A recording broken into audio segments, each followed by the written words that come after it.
I was rooting through some old files on my computer, getting rid of some crap, and I found some footage I thought I'd lost. It is the footage of this fixture being made. Nothing special, nothing fancy, but it is the basis of what I use for the cylinder control arms.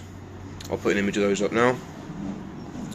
For doing the ball joint conversions, same as what I've done with this one, where I cut the end of them off and take a metal ring that I make and I put it in there, weld it in place and put the ball joint in the end of here, which you would normally have a bush. Or you can buy ball joints for them, but they're about £200 a pair, custom made, so I thought I'd just custom make the arms and use the stock ball joints. So yeah, I'll send you over to that now. Enjoy some lost legacy footage.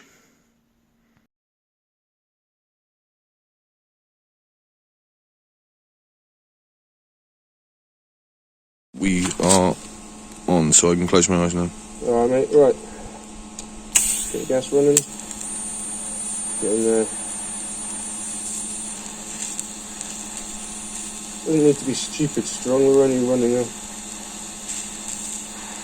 tack just to make a bridge. So these things stay relative to each other. Just get a close shot of that, mate. Could probably run even more. Oh, sorry, mate. Probably run a bit more power, to be fair. On my feet on the wires. Let's bang another 10 amps into that and see where we end up with. Let's see if we can do the same down this end. This is basically a variation of the lay wire technique. So I'm just going to purge the line, initiate the arc, get a bit of a pull going, feed in a bit of the wire.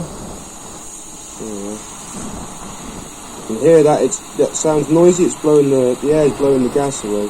Yeah. So I'm struggling to maintain a nice arc.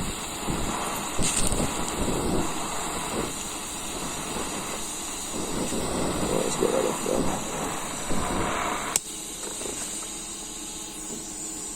there. I'll do for attack for a minute. Probably could do the tongue road actually down a little bit again. And I just burnt me tip. Told you it's been a while. Right, let's blow attack into here as well, so we can really fuck things up.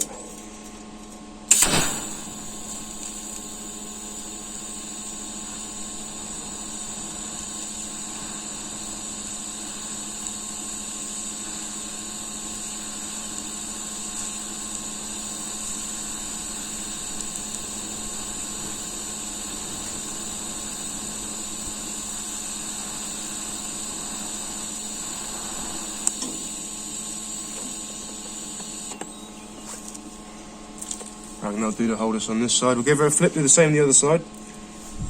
Yep.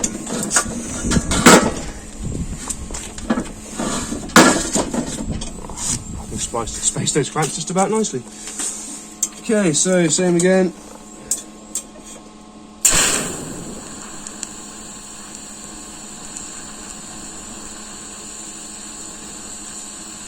There we go, that's both sides.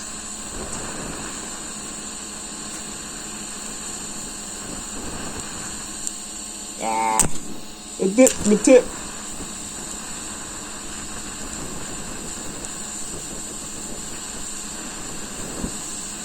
I suppose it was a bit ambitious trying to get through all of this after spending almost a year not welding without dipping.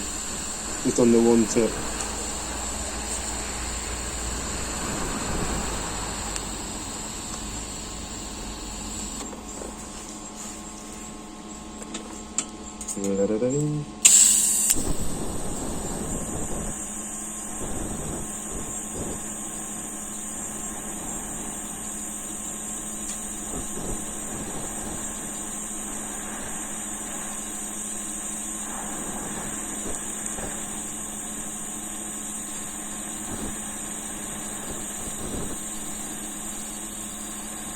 I bet there's lots of professional welders out there that are screaming at me right now.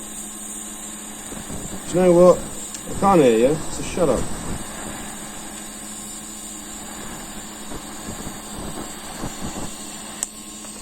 But if you want to leave some constructive criticism in the comments, you're more than welcome to, and I'll ignore that too. I'm not gonna lie, I'm not one for taking advice, even my own advice. I know I've got to sharpen my tungsten.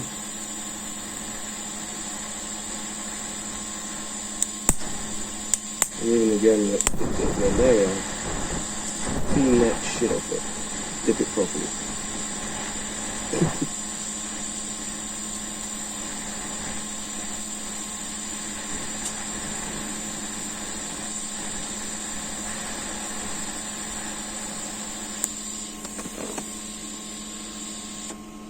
Alright, so those two pieces are joined, so we now have a base piece to work from. So we'll let that cool down, let it settle down. And then what we'll do in the meantime is we'll cut the tabs that we require for this. And we'll get them drilled with the right size hole, get them bolted either side of the arms, and then we can get everything leveled and squared up. What we have to be very careful of though, is that these arms can twist, so they come offset to each other. I think this one had very slightly. If you look across them that direction, they can twist out a direction that way. So we need to make sure that everything, which is why I made this way it did, everything is spaced up evenly for the bolt hole centres, so that it sits and holds everything square, so that we're good and happy there. All right. And it doesn't matter so much for the sake of the arms, because the ball joints in there can take the difference in it. But you want everything as square as possible to make a good job of it, really, anyway. So we'll get an actual square on it as well, and make sure we're good from some part of it, wherever we can. So yeah, should we make the tabs then? It's all boring, just cut and fucking drill. Yeah, let's do that. Yeah, you are now. You're recording now. You can see me? Yeah, I can see. Yeah, right. I don't know if you can see these, but these are the tabs that we made. There's two of them there. They're just plates with holes in them. We welded them together into twos and gang drilled them in pairs, so that they're at least square and safe with each other.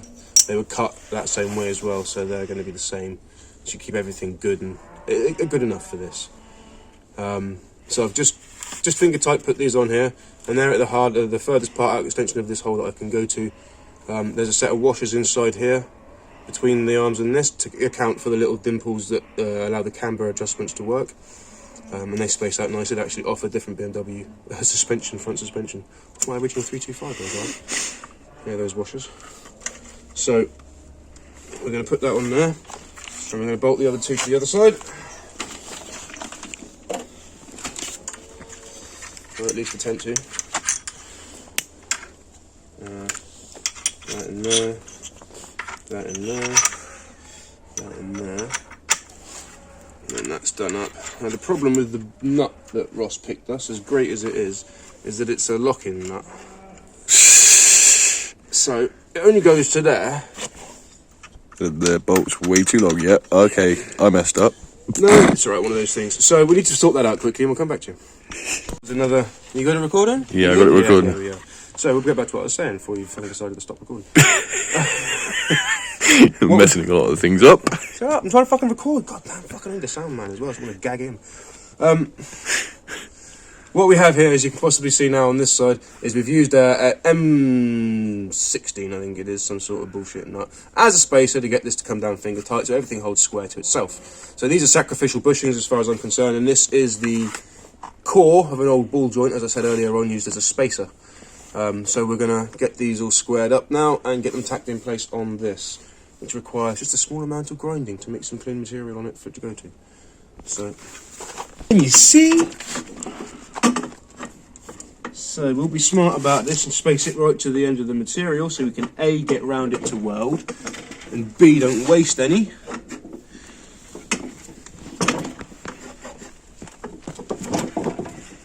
Is that sitting down on all 4 points nicely and square? Like that. So I need to just take a note of where it is that that's sitting.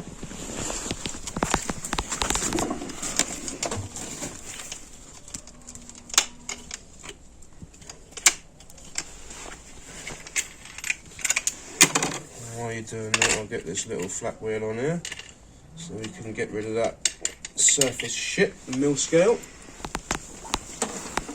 in the areas that we need to. So as you can see, these ones are right on the edge back here, so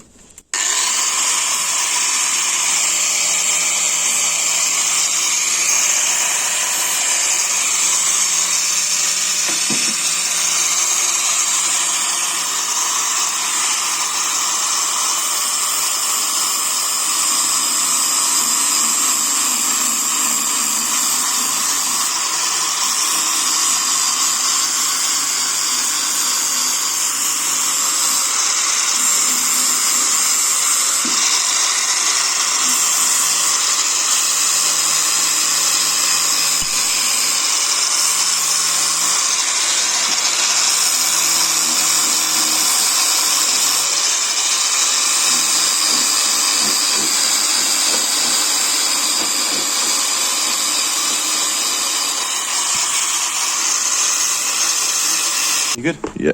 Right, we just ground off all the bits we need to. All the tabs are prepared for welding as much as I can be asked to do at this time of night in the dark. So I've just reground the tip on the tungsten because both of us dipped it earlier on.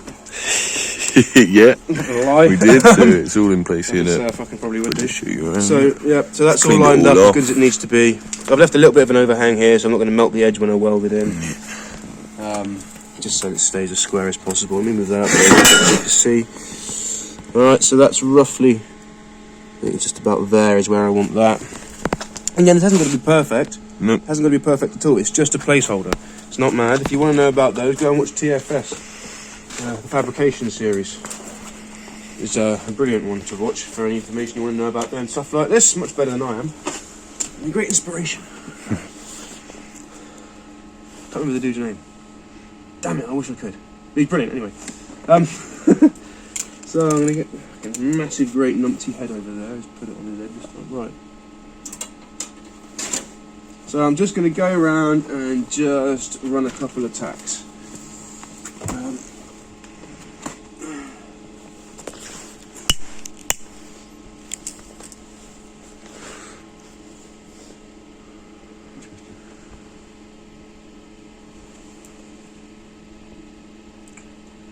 That's weird.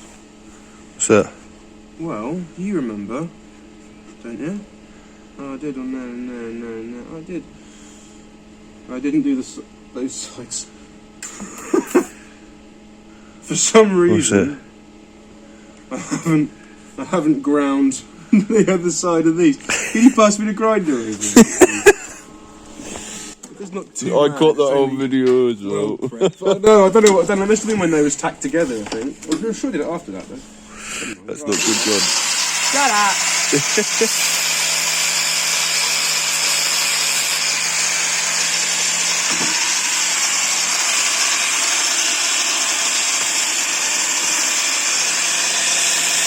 Any way possible just to do it now.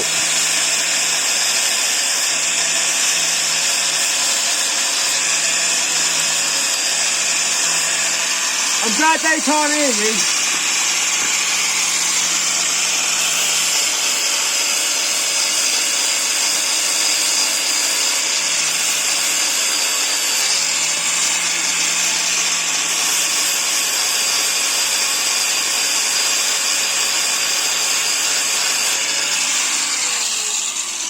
Right.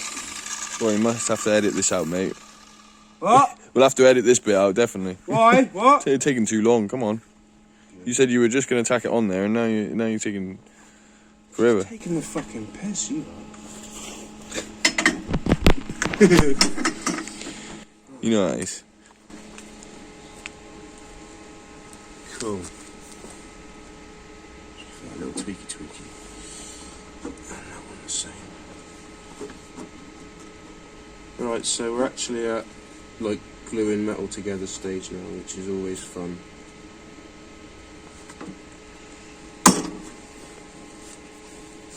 Cool. There's my sticky stick. It's over here getting dirty and rusty. Cool. Right. Eyes and ears. Yep.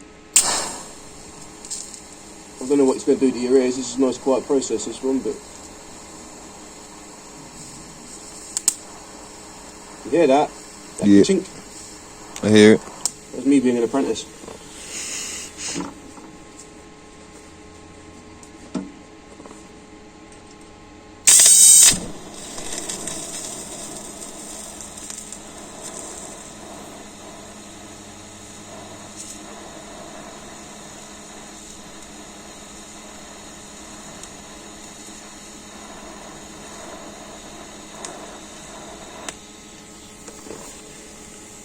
Tacky.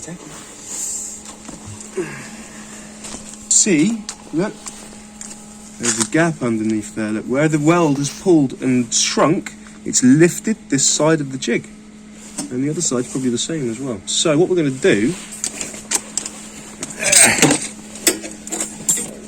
let's just get ourselves a clamp. Oh, you can see the gap under there, lovely, can you? Yep. Ourselves a clamp like so. Just squeeze that back down again. There we go. And we'll do the same on the other end as well, because we know all these mounts are square to each other and everything should sit flush to itself if they're all down properly. So another little tack on this one to hold it in place. Get off, dickhead.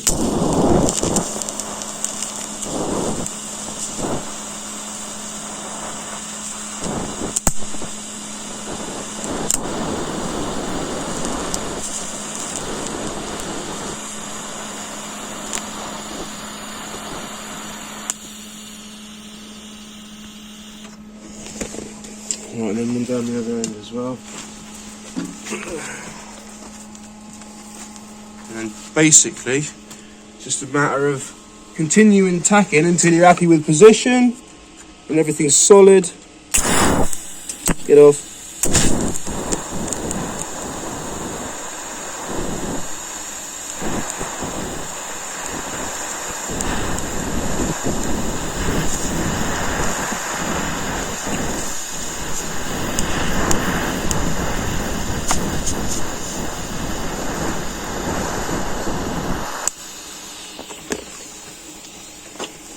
Not putting too much heat into anything all the time. I know that was a bit much on that one, I don't care, but the idea is to try and keep everything as straight and square as possible without it bowing from the heat too much. It's the other reason why I'm not concerned about the fact that I've used 2 pieces of box section, because it gives it a centre spine as well as the 2 outers to keep things straight. It gives us effectively 4 thicknesses of the outside edge here. 1, 2, 3, 4, you can see 1, 2, 3 and 4, stop it from flexing. So none of the heat here should cause a problem with that anyway. So I've got 2 tacks on this one, a fat one on that one, I'll put another one on this one, the same on the other side, and that's pretty much it. Let it cool down, keep it in position.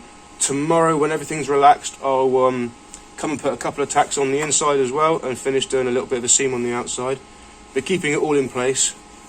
And then that will be the jig ready to use, and that's the standard length arms. These are going to be set up for the standard arms, so when everything here is set and sorted and this is pulled back to here, this is all going to be lined up nicely and we'll have a good range of adjustment. We'll know where we're going. So yeah, that's pretty much it for the jig for the minute. So I'm going to go and tack these couple up and then tidy up pretty much.